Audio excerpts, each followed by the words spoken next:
créateurs, bonjour à vous. On se retrouve aujourd'hui pour le dernier tutoriel de Halloween que j'ai pu caser.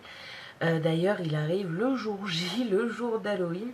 Donc c'est vraiment le tout dernier. Et aujourd'hui, on va s'attaquer à la décoration, aussi bien un petit peu de décoration de table, un petit peu de la décoration de la maison et un petit panier pour aller récolter les bonbons.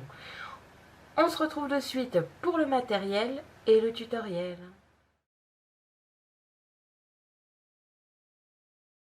Pour cela, vous aurez besoin de double face, de ciseaux, d'attaches parisiennes assez petites et si possible de couleur orange, noir, enfin de couleur d'Halloween, du papier scrap, de la ficelle et enfin des essentiels Scan and Cut, c'est-à-dire la Scan and Cut, le support de lame et la lame standard et enfin le support adhésif standard.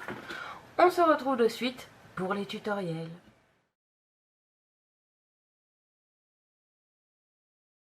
On se retrouve comme d'habitude sur Canva Workspace, le programme de la Scan and Cut. Et aujourd'hui, comme vous avez pu le voir dans l'intro, on va s'attaquer à la boîte à bonbons, un panier pour récupérer les bonbons et enfin de la décoration pour la maison, bien sûr, le tout sur le thème d'Halloween.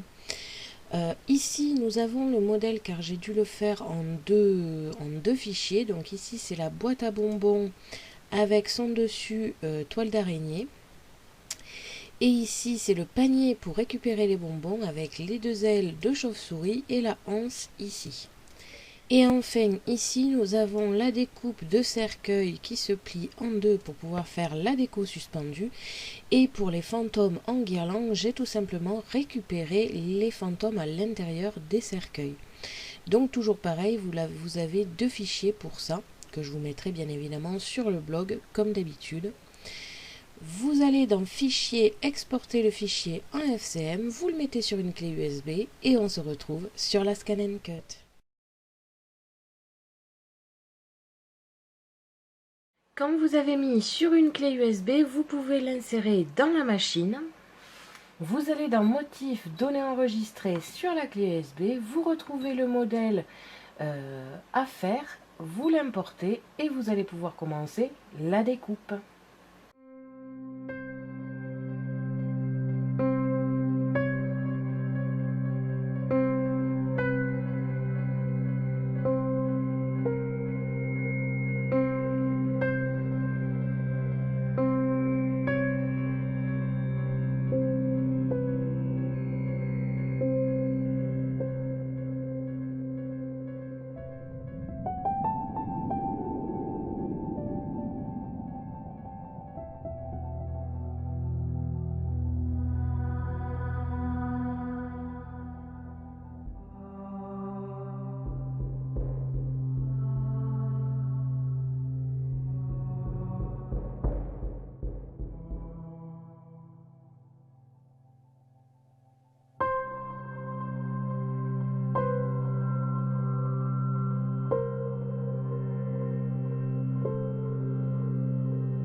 Quand vous avez terminé tous vos motifs, on va pouvoir passer au montage et à la décoration.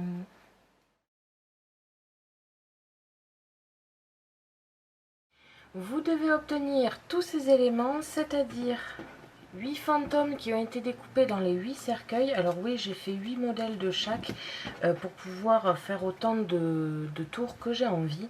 Je trouve que 8, ça fera, je pense, très joli, comme ceci. Pour le montage, c'est très facile. Alors, les fantômes n'ont absolument aucun rapport dans les décos suspendus, mais en découpant mes cercueils, je me suis rendu compte qu'effectivement ça faisait de jolis fantômes. Donc vous pouvez très bien aussi les mettre à suspendre un petit peu partout, comme les cercueils en question. Au niveau des cercueils, il y a, je ne sais pas si vous allez le voir, mais des traits de pliage qui vous permettent de plier en deux votre cercueil, ce que vous allez faire tout de suite. Et vous faites ceci avec le nombre de cercueils que vous avez. Je vous conseille d'en faire au minimum 5 et après au maximum comme vous le désirez.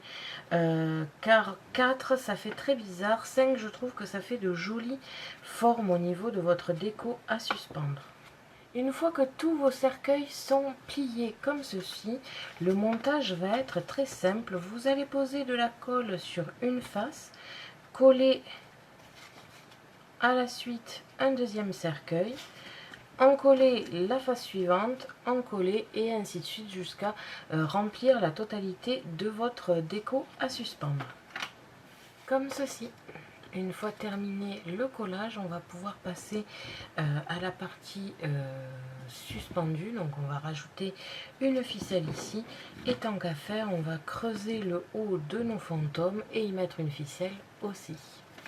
Comme ceci. Alors j'ai tout simplement ici fait une boucle à la déco cercueil, ce qui fait qu'elle peut pendre facilement, et au milieu les fantômes découpés ressemblent du coup à un grand fantôme en 3D. Je vous ai écarté ici pour que vous voyez un petit peu mieux, comme ceci.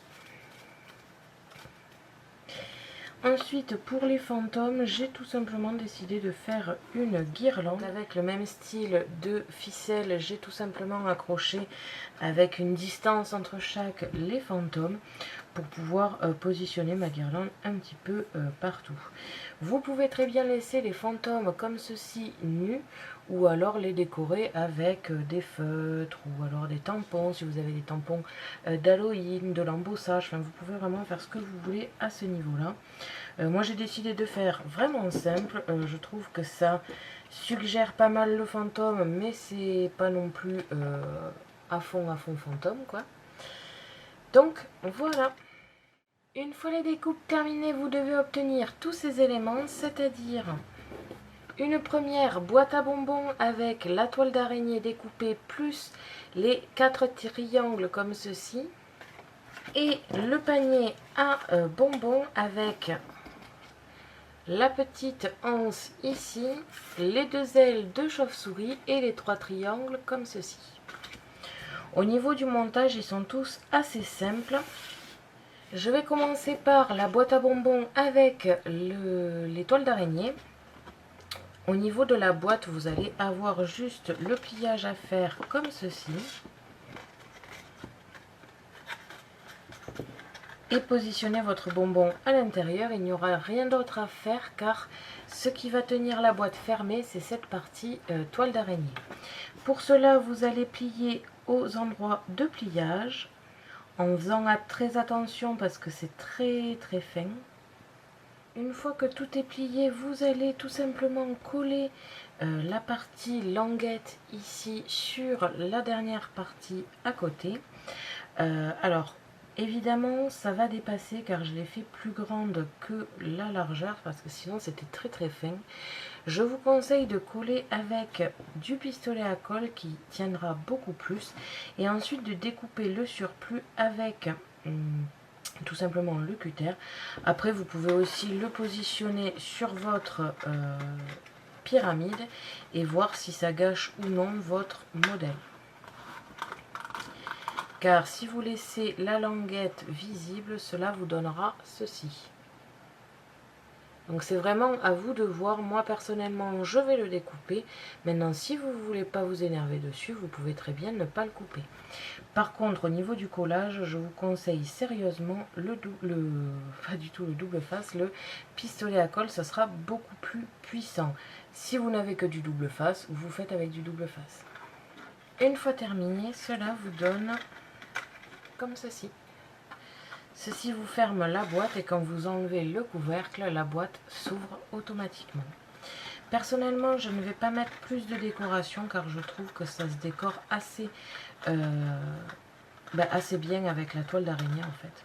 Après, je vous conseille de faire très doucement et une fois qu'elle est fermée, de la laisser fermer car c'est quand même pas facile de remettre à chaque fois la toile d'araignée. Pour la seconde boîte, vous allez plier tous les triangles et la languette de collage. Plier les languettes de collage des ailes, à savoir qu'il faut les intervertir comme ceci, une à droite, une à gauche. Et pareil sur la deuxième. Vous allez ensuite rentrer les ailes dans les fentes prévues à cet effet. Et enfin coller les languettes des ailes. Si les languettes sont un peu longues, vous pouvez tout simplement les recouper. Une fois que c'est fait, vous allez coller la dernière languette pour terminer le triangle. Vous pouvez très bien aussi coller d'abord la anse. Pour cela, vous sélectionnez l'endroit et vous allez perforer les deux endroits en même temps et y mettre une attache parisienne.